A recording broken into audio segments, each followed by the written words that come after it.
So me, along with most of the other creators on this app, we all have a YouTube account, and I do answer questions over there quite a lot with the actual app. If I'm going to go over 3 minutes, I don't. Okay.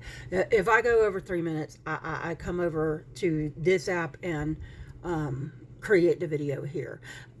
I'm on TikTok right now. TikTok's just their creation is better.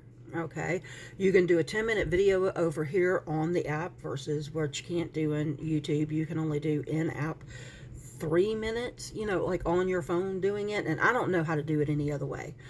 So there's that. I don't really know how the tube works all that well. I don't really know how TikTok works all that well. But anyway, I answer questions and give my take on comments, either on my post or others' post. And this popped up on my YouTube post.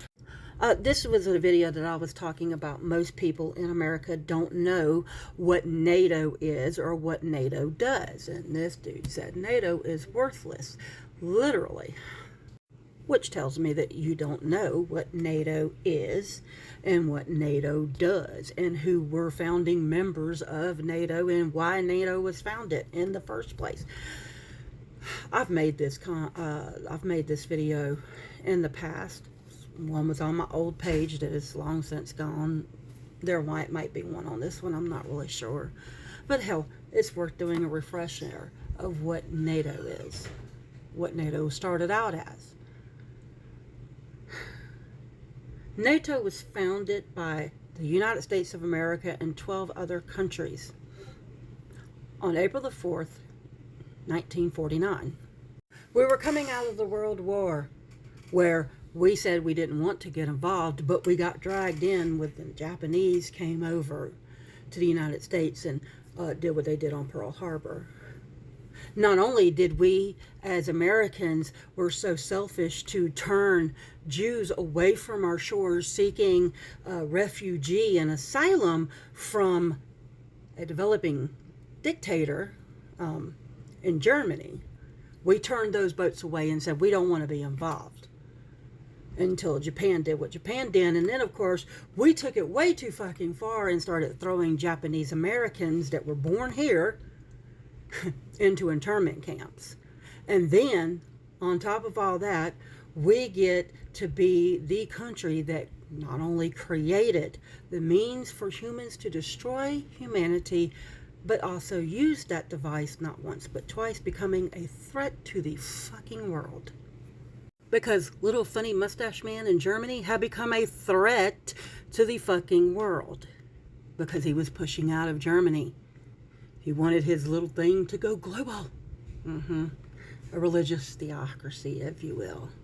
And not only did we see what we sent the Jews coming over, escaping said persecution, what we sent them back to, we also saw what we did to Japanese Americans, people who were born on our soil, who happened to look like the ones who came and bombed us in Pearl Harbor. We threw them in internment camps.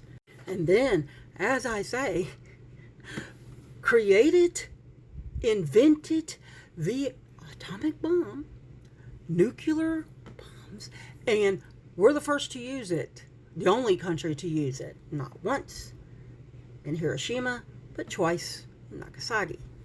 And we became a threat worldwide.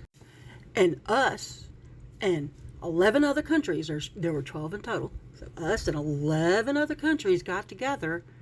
And the fact that the 11 other countries even agreed to work with us, seeing how we turned Jews, I cannot tell you enough how the United States of America, to not get involved in World War II, turned Jewish refugees away from our shorelines and sent them back to face the atrocities that they then faced, okay?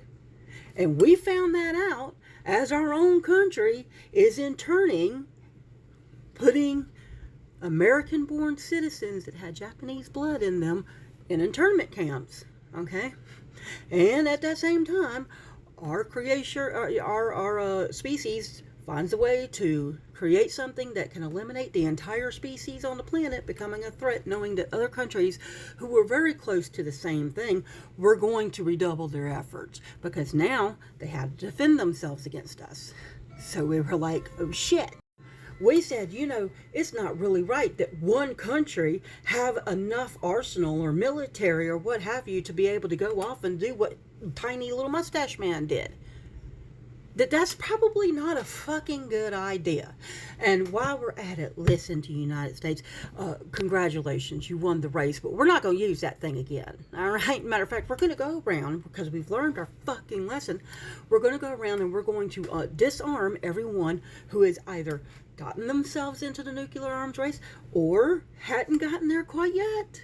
Okay, and hadn't done anything. We were going to denuclearize them, and they could join NATO, and we would all stand together to help each other not only build a sufficient military to defend the world if need be from another shitler, but if one country in that alliance goes rogue and decides that he wants to be the new shitler in chief, that the other countries in NATO would use said military and their own military to turn their backs on that founding member, and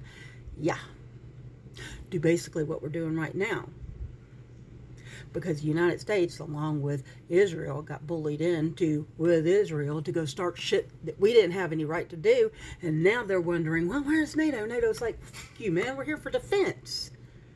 And we all know that you alone ain't got the power to do this. You're not going to be able to do this without all of NATO. And we're not joining you. Because we said a long time ago that not one country should have enough power to destroy the world. Like what was going to happen if World War II had not been successful.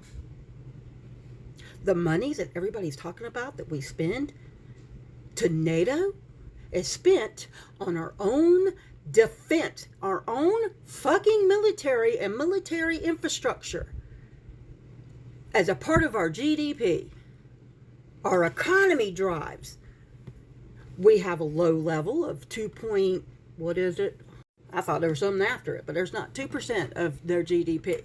If they want to spend more than 2% on their GDP for military readiness and military infrastructure and their own military and this, that, and the other, you can spend more than that. The United States does by a shit ton, meaning that their citizens fucking suffer because now the pedophile-in-chief and new dictator-in-chief, who happens to be a founding member of fucking NATO, has gone rogue and wants to use his little toys. NATO is not useless. NATO is not worthless. NATO is doing what NATO was designed to do, to stop fascism in its tracks and to tell Nazis that they had no place on this fucking planet in which to survive. The United States has gone rogue. What happened in World War II is currently beginning and happening and rolling on at a fast, steady clop here in the United States of America. NATO is right to turn their back on us. We knew the consequences. NATO is for defense only. And when 9/11 happened, they came to our fucking defense. They held up their end of the bargain. We didn't. Maybe y'all should learn your history.